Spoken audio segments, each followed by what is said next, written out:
After installing UTMStack, there are a few configurations that should be performed on your server to ensure alignment with best practices. You will find links to the official documentation for every step of this video. First, make sure that only required inbound ports are open for access. These ports are needed for agents, syslog, HTTP, NetFlow, HTTPS, and communication with the UTMStack console.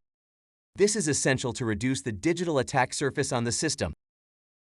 Second, apply a certificate to your master server. UTMStack uses a self-signed certificate by default. Self-signed certificates are not recommended for production workloads and should be changed for a certificate signed by a certificate authority.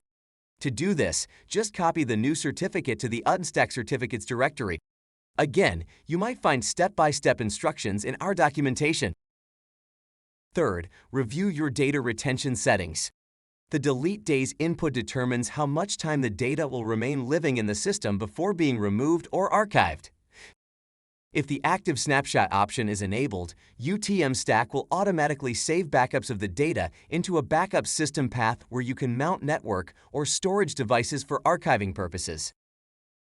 Finally, review the email, messaging, and authentication settings to define where to send alerts and notifications or activate two-factor authentication.